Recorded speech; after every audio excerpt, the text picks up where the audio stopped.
Olá, vencedores, seja muito bem-vindo a mais uma conversa sobre a sua carreira de sucesso.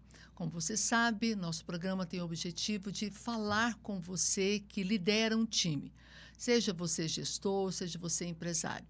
E para isso, hoje eu tenho um convidado aqui brilhante, que tem uma experiência muito bacana, que eu acho que a conversa vai ser muito boa.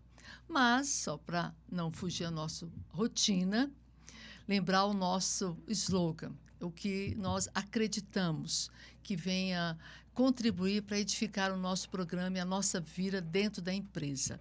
Está lá em Colossenses 3:23, que diz o seguinte: tudo o que fizerem, façam de todo o coração, como para o Senhor e não para os homens, sabendo que receberão do Senhor a recompensa da herança, pois é a Cristo Senhor a quem nós servimos. Amém? Então, gente, nós vamos conversar com Murilo Cunha. Murilo Cunha, muito obrigada pela generosidade de estar aqui com a gente, dividindo a sua experiência. Ele é uma pessoa muito jovem, quantos anos mesmo? 30 aí? 34. 34 ainda parece, mas tem uma experiência, uma vivência em gestão como empresário fantástica, que vai contribuir muito para a gente hoje. Obrigada, querido. Murilo, eu tenho acompanhado de pertinho a sua carreira, tenho acompanhado de pertinho os resultados da sua empresa, e é por isso que eu te trouxe aqui, porque eu acho você um empresário brilhante, inovador, corajoso, inquieto, umas coisas que definem, em poucas palavras, define para mim Murilo, uma pessoa inquieta.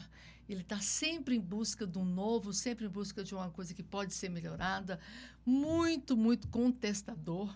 Isso é ótimo, porque ele sempre está com ele, sempre nos leva a crescer. Não só nós somos parceiros, mas o time dele como um todo. E eu queria que o Murilo falasse um pouquinho para nós da sua trajetória. Como é que começou a sua vida de empresário? Sidmar, quero agradecer, né, pelo convite. É uma honra estar aqui com você e a gente poder falar um pouco aí sobre o dia a dia, os desafios da vida, né, pessoal e profissional. Sim. Né? E a gente tem uma empresa familiar, né, onde foi constituída ali pelos meus pais, trabalham, né, hoje ativamente eu e meus dois sócios, o Marlon e o Marcelo, que são meus irmãos, braço direito e esquerdo, né, que dá realmente estrutura para que a gente consiga passar pelos desafios. É verdade. Né? E tudo se iniciou desde pequenininho, né, onde nossos pais nos ensinaram a realmente entrar para dentro e encarar o negócio de frente, né? Então, de pequenininho, seu pai levava vocês para a loja. Justamente. Fala para nós, qual que é o seu segmento de atuação? Hoje nós trabalhamos com o nosso principal negócio, é material de construção, né? Onde foi criado há 35 anos atrás. Olha só. Então, pelos seus pais. Pelos meus pais, né? Então, nós fomos criados ali no meio da areia, do cimento. Do caminhão, né? Do caminhão, fazendo entrega. Fazendo entrega. Né? Então, assim, bem raiz mesmo, sabe? Então, isso para nós foi muito bom, né? Porque hoje a gente sabe que a gente precisa entender do negócio para poder realmente tomar as melhores decisões. Então, é a segunda geração do Grupo Cunha. Isso, segunda geração. Né? Dentro desse caminho aí de 35 anos, a gente começou a trabalhar com outros negócios, né? Mas o nosso negócio principal é material de construção, é a nossa origem, né? É o que realmente a gente tem como pilar hoje dentro do grupo. O seu pai, qual foi a influência do seu pai para levar você a ser um empresário? Tudo bem que você ia para a loja desde pequena, ajudava, mas você poderia ter seguido outro caminho. Né? Eu sei que você é formado, você não quis seguir um outro caminho, então aberto o seu próprio negócio em outro segmento. Qual foi a importância do seu pai para você dar sequência no negócio dele? Você e seus irmãos. Isso. Para nós sempre foi muito forte a presença familiar. Né? Então, isso para nós sempre nos uniu muito. Então, esse exemplo ali dentro de casa, onde a todo momento se trata das situações cotidianas, né, isso sempre nos envolveu muito. Né? Então, hoje, né, eu sou formado numa área, o Marlon, que é o diretor financeiro, é formado em outra área e também acabou vindo para o negócio da família. Então, eu vejo que essa presença familiar, né, e essa cultura, né, que daqui a pouco a gente vai falar bastante sobre isso, eu acho que isso ajudou muito a gente se unir cada vez mais, né? A parte pessoal e também na parte profissional. Eu quero até fazer um outro podcast, vou te convidar para a gente falar da diferença entre herdeiro e sucessor, né? Porque você é o típico herdeiro e sucessor. Mas hoje o nosso papo aqui com você vai ser outro. Só para fechar e a gente ir no nosso assunto principal, eu quero dar um depoimento de quanto é bonito ver a sua família. Os 3 irmãos são sócio, irmão, eles se respeitam, cada um atua numa área, cada um tem a sua autonomia, mas tudo é discutido entre os 3. E, de vez em quando, o pai também aparece lá, né, como conselheiro, mas ele, na verdade, está desfrutando hoje da vida, né? Não sempre que tem, né, algo que causa alguma nova. dúvida ou um desafio maior, né, a gente sempre recorre ali, né, e ele sempre está ajudando, ele e minha mãe. Mas no dia a dia, são vocês 3 que estão à frente. Estamos à frente ali, os irmãos. E é muito bonito ver como vocês se respeitam, né? Como vocês respeitam a atuação de cada um, a maneira como cada um tem a sua diferença, as diferenças. É muito bonito ver isso. E dá muito certo, né? Claro, a gente acredita. É que o negócio cresceu imensamente. A gente acredita que a base, né, da sociedade é o respeito, né? E lá, como a gente tem é muito forte essa parte familiar, né, junta o respeito profissional com o respeito da família. Então, realmente, isso sobressai ao dia a dia, as nossas decisões. Isso não é comum. Eu já participei de várias empresas familiares com irmãos e eu já presenciei muitas brigas, muitas palavras ofensivas, muita ausência de respeito. E eu já estou com vocês já tem um tempinho, participamos de várias reuniões, houve várias discussões, pontos divergentes, mas nunca ouvi uma cena de falta de respeito. Isso é maravilhoso. Ou seja, gente, dá para ter uma empresa familiar e ser respeitoso e viver harmoniosamente. Mas o nosso papo com você aqui hoje é outro. Outro dia a gente vai falar mais sobre esse assunto. Vamos falar sobre o desafio de manter um time unido. Como reduzir o turnover, ou seja, a rotatividade. Como é que é isso para você? Eu percebo que em todos os segmentos, todos os tamanhos de empresas, da grande, média até o pequeno, ele tem sempre essa dor. Ou seja, não consigo manter meu time unido e motivado. E a outra dor, a rotatividade aqui, o turnover aqui meu é alto. E isso gera um prejuízo muito grande. Não só prejuízo financeiro, mas prejuízo intelectual. O patrimônio intelectual, você forma, prepara, treina. Quando a pessoa já está apta para te dar os resultados que você almeja, ela dá tchau. Esse para mim, é o maior desafio hoje, né, do empreendedor. Né? E você não está sozinho nessa, né? Não estamos sozinhos. Não está sozinho como você mesmo. falou aí, o mercado todo sofre com essa dor, né? Com esse gargalo, independente da atividade. E do tamanho do negócio. Então, assim, é o que a gente vem trabalhando, né? E vem direcionando o maior número de energia em relação a isso, Edmar. E a gente vem traçando algumas estratégias para poder mitigar e realmente encarar isso de frente. Então, né? Deixa eu só te perguntar, para facilitar o seu raciocínio, a gente construindo aqui didaticamente. Eu sou bem professoral. Ótimo. Gosto dessa coisa didática, ponto a ponto. Me diga aqui, primeiramente, qual é o papel do líder na manutenção da equipe? Ou seja, de trazer a equipe unida. Qual é a interferência do líder?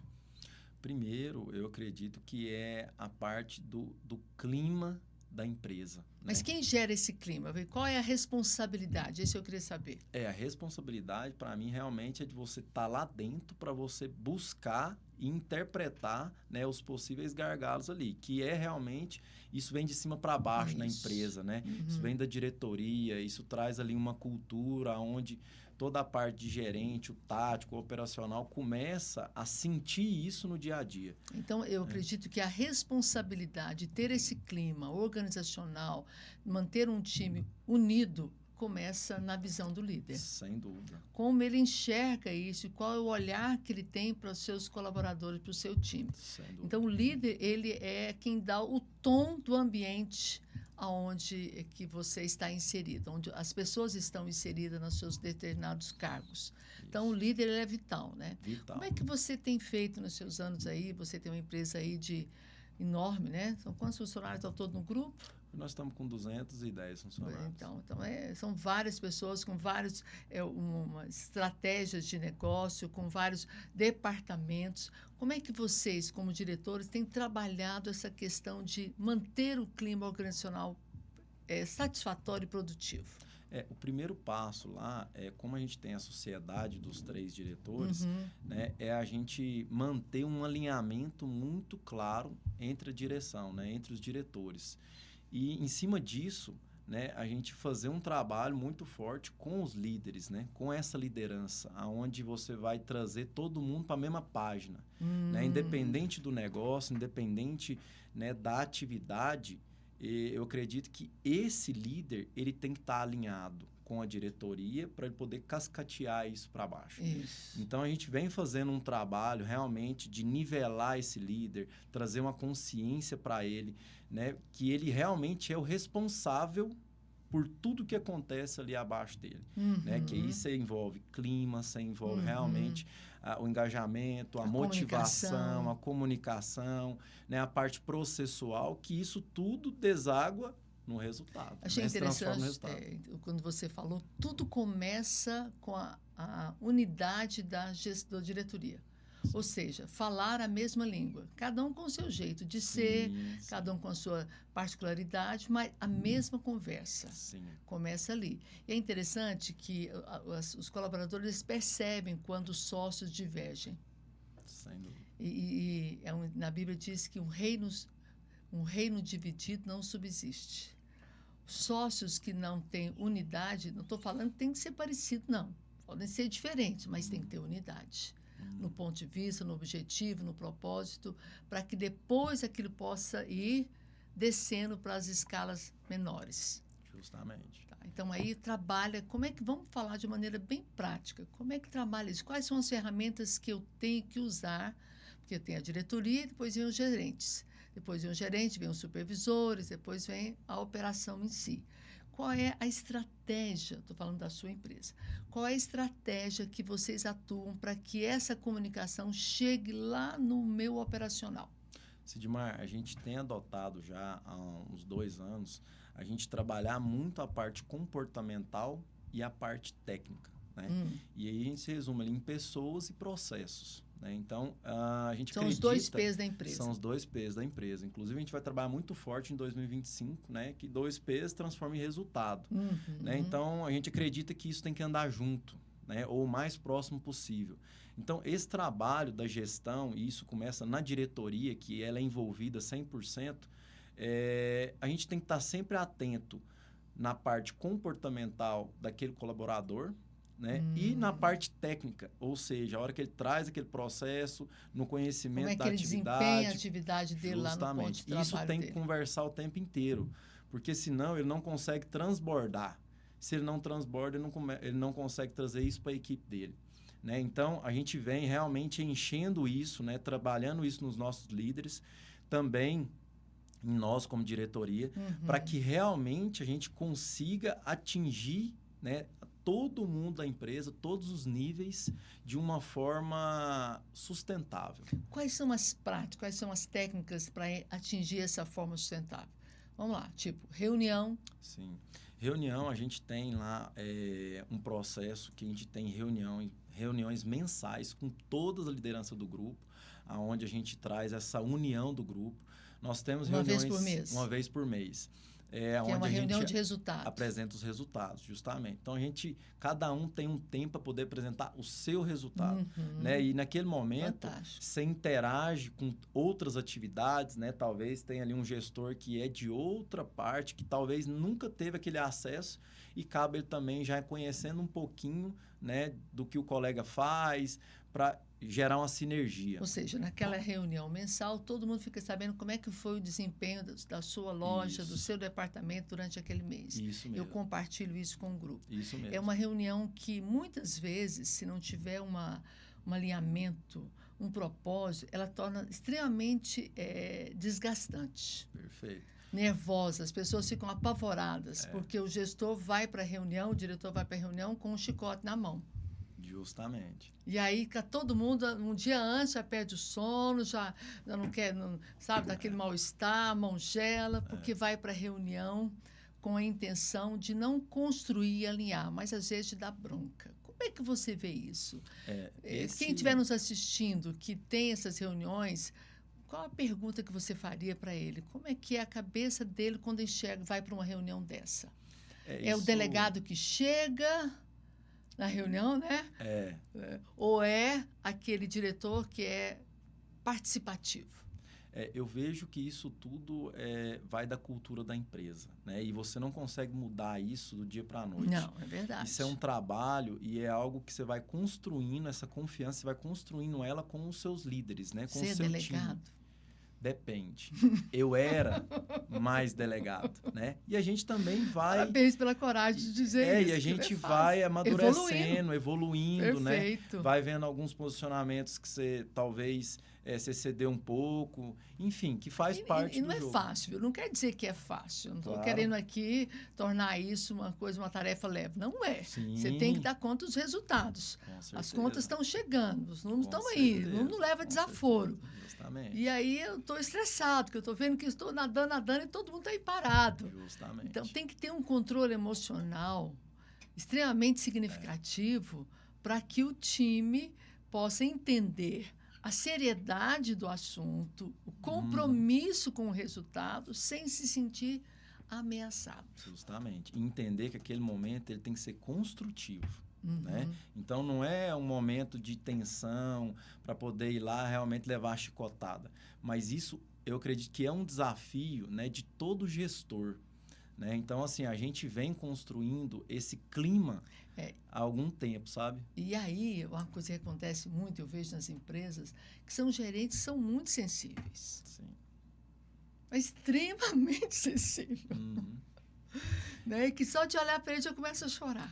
Né? Às vezes as mulheres choram. Cada um tem uma particularidade, né? E aí, você tem que falar o que tem que ser dito e trabalhar também o emocional dessa pessoa para que ele entenda que a cobrança ou as palavras de alinhamento não é necessariamente com a pessoa dele, mas com os resultados que ele está trazendo.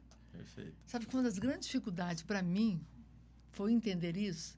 Separar que a bronca não era comigo, mas era com o resultado. A pessoa gosta de mim, me quer bem, me quer no time, mas está muito grilado, chateado comigo, porque o meu resultado está ruim. E aí eu preciso externar essa minha insatisfação com o resultado, mas também não posso deixar que você perceba que eu tenho alguma coisa com a sua pessoa. Foi uma grande dificuldade. Eu levei muito tempo para poder entender isso e ir para as reuniões e sair leve. Porque na véspera da reunião eu já perdi o sono. No dia, então, nem se falava. O tamanho era a tensão. E terminava parecendo que eu tinha o quê? Apanhado 4 horas de reuniões, apanhou 4 horas com chicotado. Então, isso é extremamente desgastante. Não me dava criatividade, não me incentivava, não dava vontade de continuar na empresa. Saía da reunião, falei, eu vou pedir demissão, que se dane, eu não vou ficar aqui escutando isso. E um dia eu comentei com o meu diretor. Eu falei isso para ele. E ele me disse, eu nunca me esqueço. Ele era o superintendente, eu era gerente de marketing do Goiânia Shopping, Geraldo Rocha, o nome dele. Eu lembro muito dessa fala dele. E ele disse, olha, não é nada a ver com você. É com a pessoa que está sentada na cadeira. Ou seja, é com o cargo, é com a função. Não precisa achar que você não é querida, que a sua pessoa é bem-vinda e é querida e respeitada. Mas a sua entrega, os seus resultados têm que ser avaliados. E aquilo fez uma diferença enorme para mim. Tornou as reuniões mais leves, eu consegui ouvir, consegui perceber o que o outro estava querendo me dizer, o que é mais importante, ele estava certo. Não estava legal, eu tinha que enxergar isso. Como é que você lida com esses mimimis, com esses gerentes mais sensíveis? Sidmar, se já ou lá não tem? Vixe, tem, sempre tem, né? Eu acredito que todas as empresas têm. Sempre tem. Né, como você está acabando de dizer, é difícil para a gente perceber isso, imagina só a gente como líder despertar isso no outro. Né? Então é um desafio muito maior. Lá na prática, hoje, como a gente já vem fazendo esse trabalho já há algum tempo, a gente é nítido hoje, todos os gestores, né, como eles eram e como eles são hoje. Né? O nível Gestor, de... você está falando, seus sócios ou são os gerentes? Não, os gerentes. E incluo também os sócios, porque também. o tempo inteiro nós estamos realmente dando feedback, trazendo uma conscientização, trazendo uma visão diferente, né? E isso acaba impactando a gente. Porque, às vezes, você tem uma visão que aquilo você está com a opinião formada e vem outro e contrapõe. E você acaba tendo que refletir sobre aquilo. Então, acaba que o tempo inteiro você tende a ensinar e aprender. Então, você tem que ter essa abertura, né, para que isso você consiga evoluir. Né? Então, esse humildade, trabalho, né? essa eu humildade. Acho que é humildade. Não é porque eu estou na cadeira de dono, claro, que aquele meu gerente, ou aquele encarregado, ou mesmo aquela pessoa do operacional, não tem algo que possa contribuir para mim. Com certeza, com certeza. Que já é a segunda ferramenta. Nós falamos da importância da reunião. Você faz mensal e tem reunião, eu sei que tem lá semanal também, né? Cada gerente faz com o seu time semanalmente. Justamente. Isso é a cultura da sua empresa. Cultura da nossa empresa. Então, o que a gente faz? Tem essa reunião onde é aberto para todos, ele vai trazer os resultados. E nessa reunião semanal, realmente é aquela reunião onde você traz para aquele líder justamente que pessoa e profissional, onde você começa a conscientizar, né, em cima daquele resultado ou daquele comportamento daquele profissional, que fala assim, não tem nada a ver com você, tem a ver com esse resultado, tem a ver com o profissional que está aqui, né, tem a ver realmente com o profissional que tinha que estar sentado nessa cadeira. Né? Todos estão vendo e te tornando um espelho, né? Porque você tem que multiplicar de uma forma positiva. Perfeito. Né? Então, quando você tem essa tratativa ali, né, no tete-a-tete, acaba que você consegue ir mudando, né, essa concepção do gestor. Ele vai de uma forma mais leve, ele começa a focar realmente no número, no resultado, você entendeu? E isso vai mudando a pessoa. Né? E aí acaba mudando ela no profissional e isso se reflete no pessoal. Você vê o tanto que é importante o líder, né? Porque ele tem que ter essa visão, ele tem que ter esse olhar de que não só os processos, mas a pessoa. E, às vezes, se perguntar, né? Que acho que são duas ferramentas que eu acho importantes. Nós falamos da reunião mensal, a reunião semanal, que é cada gerente ou cada departamento fazendo a sua reunião, da sua área, que nós vamos alinhar a semana, o que vai acontecer nessa semana, o que vai rolar, o que ficou pendente da semana passada, quais são os pontos de alinhamento, o que nós vamos melhorar. Né? E eu acho que essas reuniões têm que ser sempre reuniões assim para deixar o time para cima. Perfeito. Eu acho que o puxão de orelha deve vir no particular, tete a tete. A não ser quando vale para toda a empresa, todo o time. Uma palavra. Mesmo assim, acho que tem que saber muito colocar as palavras. Eu vejo que é um dos grandes gaps do líder ele não saber como utilizar as palavras. Ele até sabe o que tem que ser dito, ele até percebe o problema, mas quando ele vai tirar isso daqui para falar, ele não usa a palavra certa. A intenção dele é muito boa, mas ele, ao não saber escolher a melhor palavra, acaba não colhendo o resultado que ele precisa. E cria uma barreira, né? Cria Quem uma barreira, ouvindo, exatamente. Né? Um distanciamento do gerente com o seu time. Justamente. Vai criando um distanciamento. E, gradativamente, os resultados, os números vão mostrar esse distanciamento. Justamente. Aí entra a presença do diretor para alinhar com o gestor. Então, eu acho que uma ferramenta importante é a reunião mensal, semanal. Agora, entra um parênteses aqui, que eu percebo. A disciplina da diretoria.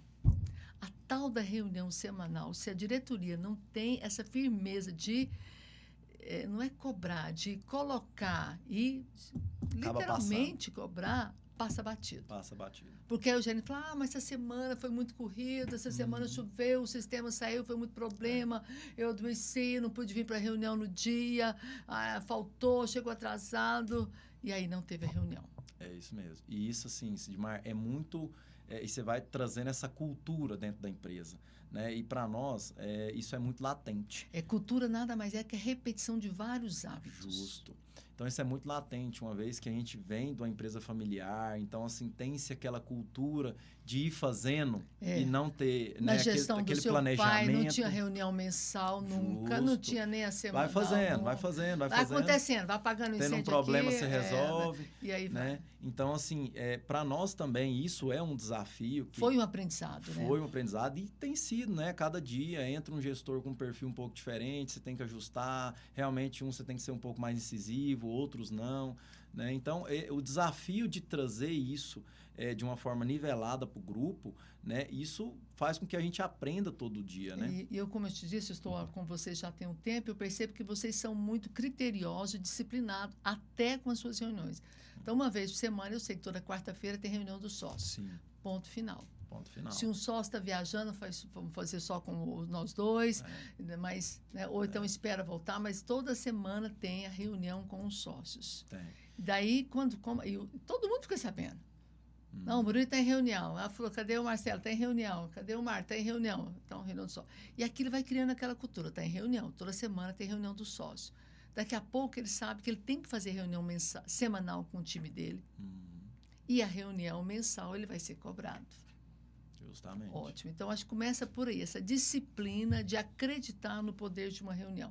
Não estou falando em reuniões longas, mas a reunião torna longa por ausência de reuniões. Se eu tenho ela sistemática, a pauta é pequena. Justamente. Não é verdade? Justamente. A pauta é pequena. Então, a reunião mensal normalmente torna-se um período todo da manhã, porque são vários departamentos para todo mundo ouvir e tudo mais. Mas a semanal dá para fazer ela ali 30 minutos. É rápido. É rápido. É rápido e objetivo. E tem objetivo, que ser, né? Porque a operação não para. Não para. Às vezes até menos de 30 minutos, depende da pauta. Sim, né? Sim. Ok, então, primeira coisa nessa montagem aí de manter um time unido é estabelecer a disciplina das reuniões. E aí você falou, eu queria que a gente falasse um pouquinho mais sobre uma outra ferramenta que eu creio que faz parte desse engajamento do time, que é o feedback. Cultura de feedback. Como é que é isso? Você acredita nessa ferramenta? Acredito demais. Inclusive, lá a gente até adotou um nome, né? Que é a hora do presente. Olha, né? Porque o feedback, realmente, ele é um presente, né? Você faz o feedback para aquela pessoa, para aquele líder que você quer que ele evolua, quer que ele cresça, né? De alguma forma. Então, a gente adotou isso e a gente tem disseminado isso cada vez mais, né? Nos nossos líderes, enfim, no grupo como um todo, para que, de fato, as pessoas entendam que aquele momento do presente não é com a pessoa, mas sim com o profissional. Existe feedback ruim? Eu vejo que não. Não, isso. Né? Existe maneira errada de dar feedback. Maneira errada, muito perfeito. Bem. Então, assim, todo feedback é uma intenção boa e aquilo é para um crescimento. Né? Então, como você falou, talvez aquele gestor ele tá com tudo certo na cabeça e na hora que ele vai passar aquilo ali como fala, às vezes ele se torna um pouco, né, inadequado, né? Não foi feliz na escolha Justamente. Das palavras. Por isso que a gente tem que treinar bem o gestor para aplicar o momento do presente. Né? É engraçado, eu já ganhei presente que na hora eu não gostei muito bom. Recebi, já ganhou algum presente que você não gostou muito bem? Demais. Aí você fala, não, muito obrigada, educada, ai, que ótimo, obrigada, mas às vezes você põe ela no armário e não usa, leva um tempinho para usar, mas um belo dia você resolveu usar. E no dia que você usou, recebeu tantos elogios, aí aquele presente que até então você não tinha gostado, você viu, poxa vida, até que ficou legal, ficou bom, me elogiaram tanto, aí passou a ser um presente. Então, às vezes, nós damos feedbacks de determinados comportamentos que não é agradável ouvir. Justamente. Não foi fácil ouvir. E, às vezes, aqui dentro você até rejeita o presente. Mas deixa lá de stand-by, deixa lá na gavetinha do pensamento. Vai chegar um momento em que aquele feedback vai ser importante. Então, eu acho que aí entra a conscientização do gestor em saber a importância de presentear com o feedback. Sem medo de querer falar e querer ser amado. Acho que é outro dor grande do gestor, é esse desejo que ele tem que todo mundo goste dele. Justamente. Como é que você lida com isso? Você sabe que a gente não é muito amado, nem sempre, né? Não é. E assim, como você acabou de falar, o gestor que ele é amado por todos tem algo de errado. Pode saber que tem algo de errado.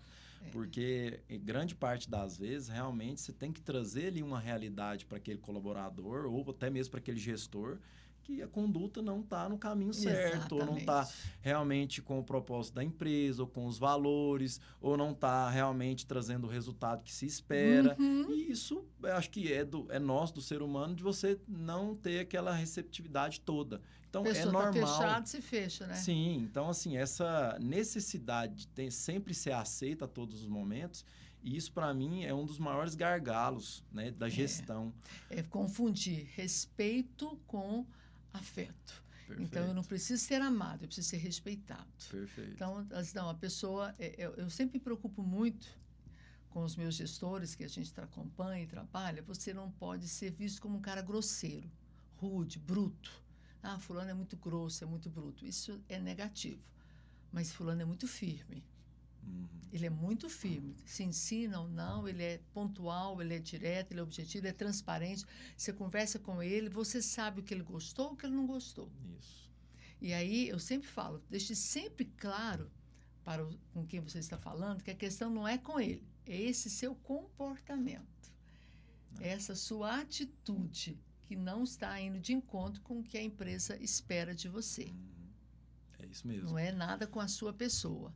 Então, trabalhar isso, né, fazer com que a pessoa entenda isso, agasalhar isso na mente, não é um processo fácil. Não é. E para mim, Sidmar, mas ele não vai gostar, eu tenho medo de falar, ele vai ficar chateado comigo. E para mim isso fica muito claro que isso tem que partir da diretoria. Porque perfeito. É isso que o seu colaborador, né, enfim, o seu gestor, é o que ele sente, né? O que ele realmente gera aquele elo de confiança quando você realmente tem uma conversa de transparência, uma conversa franca. Que é a terceira ferramenta, né? A comunicação. Isso, que você acaba transmitindo realmente esse elo, né? E construindo isso com o seu líder, né? Então, ele acaba fazendo isso com a equipe dele também. Né? Então, assim, eu tenho adotado isso muito na prática, né? E esse é um dos alinhamentos nossos como diretoria, de fato, trazer sempre a transparência, né? A gente bate muito em relação aos nossos valores, né, da empresa.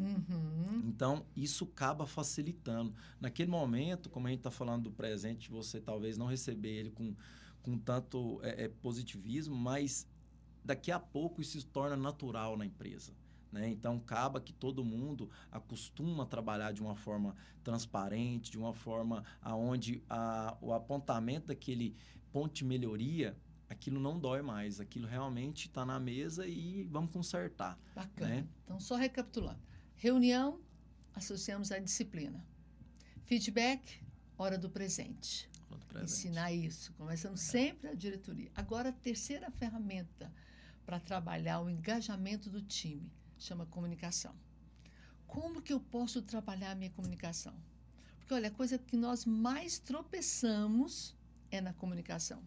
E aí, todas as escalas dentro da empresa, mais tropeçamos. Mas é claro que um tropeço da moça que serve cafezinho na comunicação, ela tem um peso X. Um tropeço do diretor na comunicação tem outro peso. Então, nós estamos falando muito com pessoas que são gestores, são donos ou ele é gestor na empresa. Ele tem que trabalhar a comunicação. Como é que eu vou trabalhar? Quais são os cuidados que eu preciso ter na minha comunicação? Murilo? Sidmar, eu acredito muito que um dos caminhos é você sempre manter a transparência. Né? Uma vez que o diretor também erra. Né? Então, a gente tem que tornar isso de uma forma leve para que a gente possa também ter a tranquilidade de ir lá e reconhecer, ter a humildade de se recompor ou então de colocar de uma forma um pouco diferente.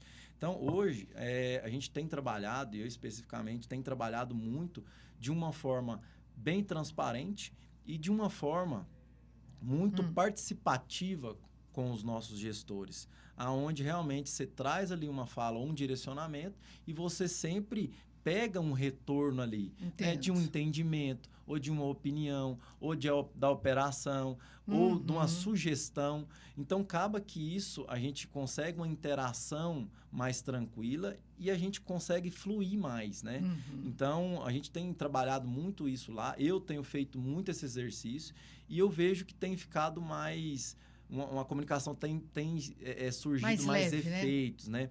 Mais leve, né? O pessoal tem menos barreira de trazer talvez uma sugestão, uma ideia que isso não era Ou seja, cultura. aquela visão de terror, de medo, vou falar e vou ser criticado, vou falar e vão tirar sarro de mim, né?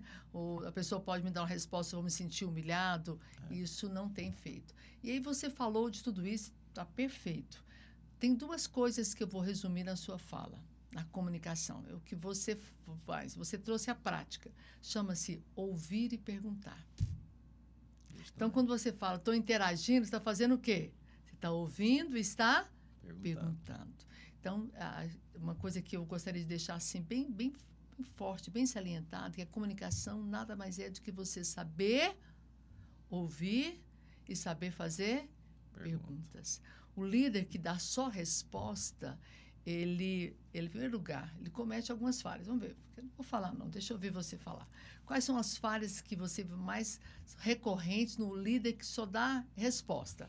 Ou seja, vou exemplificar, eu estou com uma situação aqui, cheguei para você e falo, Murilo, está com um problema aqui nessa área, nessa loja aqui, nessa situação, e aí, o que eu faço?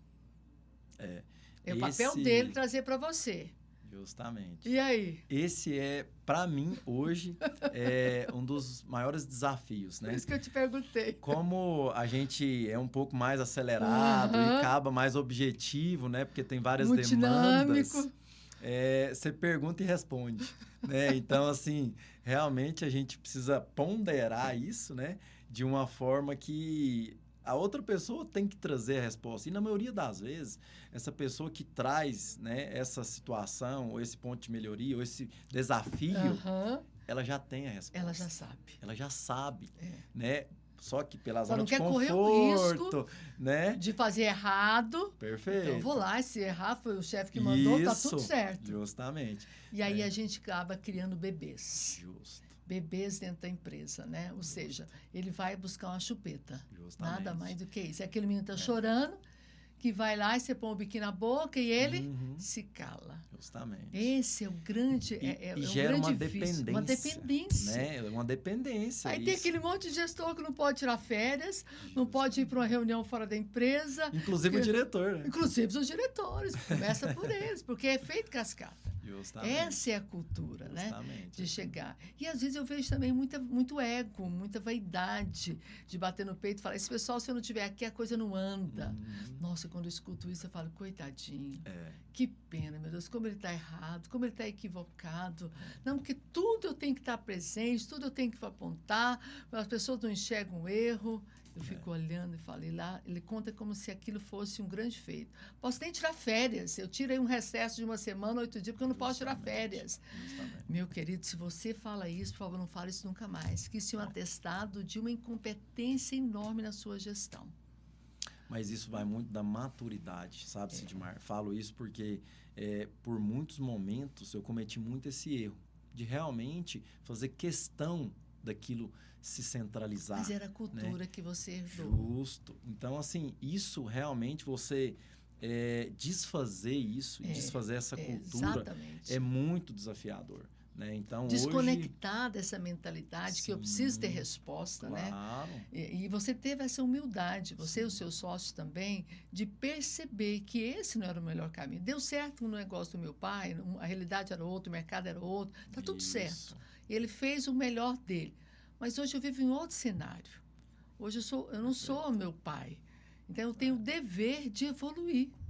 Perfeito. Né? E aí você começa a se programar, a entender que eu não estou aqui para dar resposta. Eu estou aqui para fazer perguntas. É isso perguntas. Mesmo. Eu acho isso maravilhoso quando alguém chega para o diretor e traz e fala, é mesmo, não deu certo, rapaz, mas que coisa, hein? E aí, o que você fez? Não sei, eu venho aqui para pessoa resolver. Eu? Mas sou eu que estou lá na operação? Sou eu que estou lá, eu que sou o gerente? Não, mas eu não sei. Será que você não sabe? Aí eu costumo ouvir o seguinte, inclusive de você. Hora da verdade. Mas você vai, é tudo muito corrido, não tem muito tempo para ficar fazendo essas perguntas, não. Aí que você se engana. Esse tempo não é um tempo desperdiçado, é um tempo de aprendizado. Você está ensinando o outro a pensar. É isso mesmo. E quanto mais ele pensa, mais ele vai estar embutido na sua cultura, mais ele vai ter a visão que você tem no seu negócio. E mais você vai ficar livre para fazer o seu papel, criar estratégias, buscar oportunidades, criar negócios e não pular para a operação. Perfeito. Então, Isso mesmo. e é uma coisa tão poderosa, isso, que se aplica a tudo, inclusive nas nossas relações pessoais.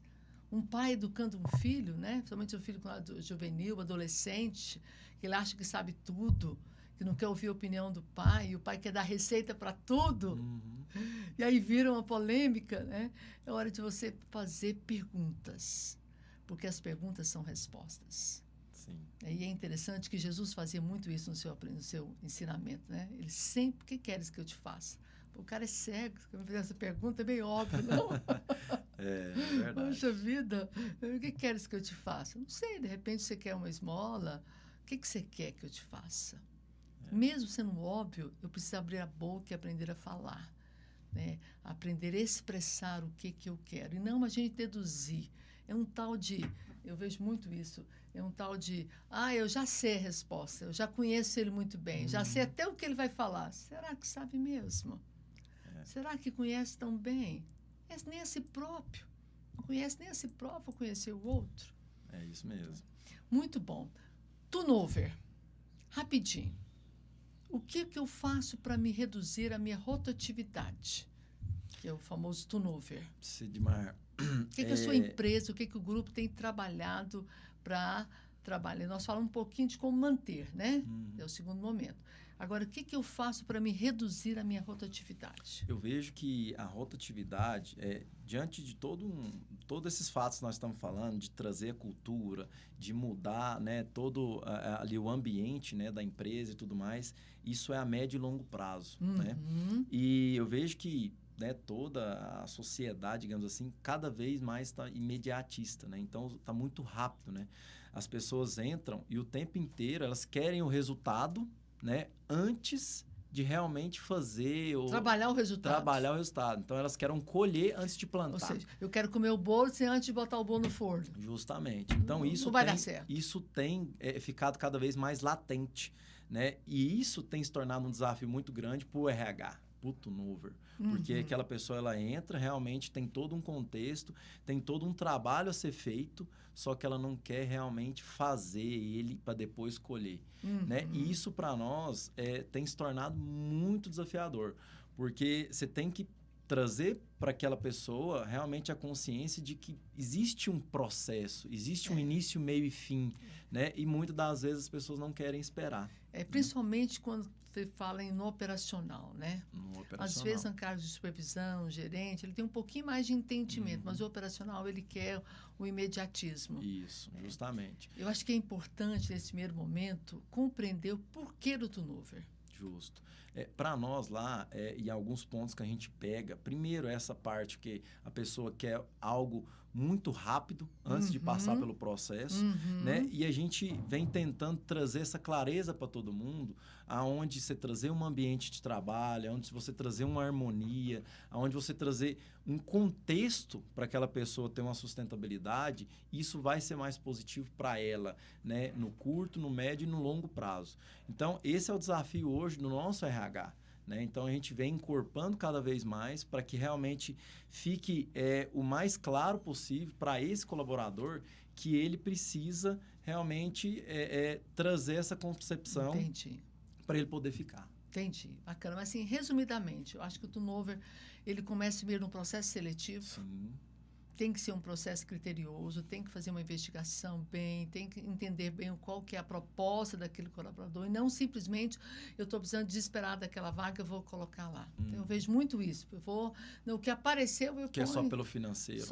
Apareceu a vaga, ou apareceu o candidato, eu vou. Então, acho que entender os porquê do turnover, por que tem tanto desligamento nessa área, fazer o processo seletivo, criar um clima bom dentro da empresa, Sim. gerar a visão de futuro para aquele colaborador que chegou. A integração ela é vital.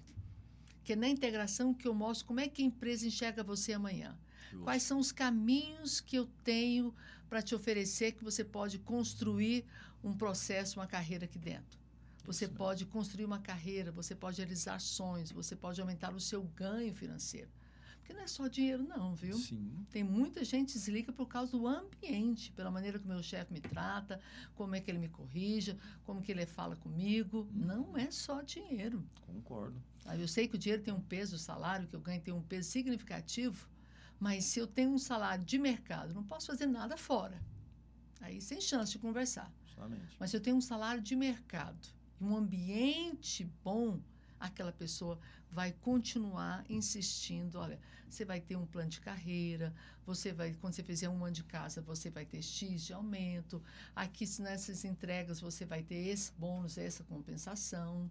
Então, um ambiente bom, essa integração, ela é vital para a pessoa começar a chegar e já ver o que ela espera. E aí, depois, as pessoas que estão no departamento. Receber o novato, igual você recebe um bebê. Né? O novato, ele é um adulto formado, mas da sua empresa ele é bebê, ele acabou de chegar. E todo bebê dá trabalho. Justo. Bebê chora, bebê faz coisa errada, mas ele vai crescer e vai desenvolver. Então, se os meus colegas não me apoiarem, não me incentivar, né? Então tem a operação, quer dizer, muito desgastante, o pessoal do depósito trabalha muito, né? E é desgastante, é calor, dói. E aí quem está lá fala, não, cara, vai passar, daqui a pouco você vai habituar, eu sei que no começo as pernas doem muito, mas fica firme, vai melhorar, aqui é bom, os colegas são bons, o ambiente é bom, olha, todo final do mês tem isso, tem aquilo. Então aquilo vai dando energia, vai dando munição para que o meu cérebro possa agasalhar que eu vou ficar aqui, vai dar certo. Porque eu vejo muito que o colaborador ele chega com a intenção de não ficar. A hora que ele melhorar a situação da financeira dele lá, aquele aperto que ele está passando terrível agora, ele vai pedir conta. Lá, Sidmar, a gente vem adotando muito a parte do onboard, que é da integração, que realmente se dá um panorama geral ali para aquele colaborador. E quem quer galgar, né, um crescimento, né, aquilo fica claro. E depois disso, de fato, é você dar a manutenção sobre isso. Né? Porque na operação existem as situações estressantes, os desafios e tudo mais. Mas quando você tem uma manutenção, você acaba realmente energizando aquela pessoa de novo. Então, é aquela dose ali diária, semanal, que ela tem que ser feita pelo líder. Isso, né? E aquele líder também precisa dessa dose. Que é feito pela diretoria. Justamente. Fantástico. Então, isso tem que uma ser... cadeia. Essa manutenção, para mim, hoje é o principal desafio das empresas. Porque sempre tem, né? Ah, não, tá corrido, deixa para depois. A reunião semanal, deixa para depois. Ah, não, mas vamos fazer depois. E acaba que isso é necessário. Só que você tem que plantar para colher. E não é rápido. Você tem que mudar a consciência, mudar o ambiente. Aí vem a disciplina. Vem a disciplina. E muitos não querem pagar o preço disso. Né? Eu acho que desenhar os processos é fácil. Não é complicado, não. Você consegue desenhar processo super redondinho, bonitinho, que flui. Mas a disciplina de aplicá-lo tem um preço. Justamente. Que começa com a direção. Diretoria. Com a diretoria. Se a diretoria não achar importante isso, ela não colocar na pauta a reunião mensal, a reunião semanal, feedback com os meus gestores, retroalimentar a minha equipe, principalmente os meus gerentes. Né? Então, eu entendo que a diretoria é a caixa d'água. Se ela está limpa, está fluindo, vai vir para o cano. O cano é o gerente. A torneira é a equipe. Então, tudo, a qualidade da água está na caixa. Passo pelo cano. O cano não está enferrujado, não está com furo, vai fluir. Quando você abre a torneira, é uma água forte, limpa, intensa, que jorra para todos os lados. Justamente. Para isso, precisamos muito da graça de Deus, né? Muita força, muita vontade de querer fazer o melhor. E a tendência, quando o mercado se torna mais desafiador, é isso ir para o contrário, né? Porque aí a diretoria ela começa a trazer essa falha nos processos, né? Então, ela começa a não fazer tudo isso que você está falando e isso torna um resultado negativo. Né? Negativo. E aí, enfim, aí... Não adianta culpar que são as pessoas não tá? Adianta. Mas qual é a primeira pessoa da empresa? Murilo, o papo vai longe, é muito bom, mas eu acho que nosso tempo já sinalizaram que acabou. Muito, muito bom mesmo. Eu queria muito que você deixasse uma fala para esse gestor, para essa pessoa que tem um time que vive esse desafio de um time desmotivado e com um turnover muito alto. O que você diria para ele? Eu vejo que é um desafio do empreendedor e, para mim, o primeiro passo é ter realmente a humildade de aprender e ensinar. Muito bom. Né? Porque a todo momento a gente tem situações que fazem com que a gente também se destrua e reconstrua o tempo inteiro, né? Então, você ter essa abertura acaba facilitando você ouvir mais e fazer as perguntas, né? Então, acaba você se tornando mais consciente e talvez um pouco mais sábio em relação à tomada de decisão, né? E isso vai trazer ali, com certeza, uma consequência que são os resultados da empresa. Querido, muito obrigado. Foi muito importante. Aprendi muito com você aqui hoje. Acho que você também teve a oportunidade de dividir seu conhecimento e experiência. Foi muito rico. Obrigado. Muito obrigado. Querido, não desanime. Continue perseverando. Continue com esse desejo de ter uma empresa do seu sonho. Não importa o tamanho dela. E acho que cada funcionário que chega para você não foi por acaso. Cada pessoa que cai no seu time não é fruto do acaso. Existe uma força maior que colocou aquela pessoa na sua empresa, no seu time. O que é que eu vou aprender com essa pessoa? E o que é que ele vai levar de nós? Acho que essa é a nossa grande missão. Um grande abraço e até o próximo programa, querido campeão. Obrigada, querido. Obrigado, Sidmar.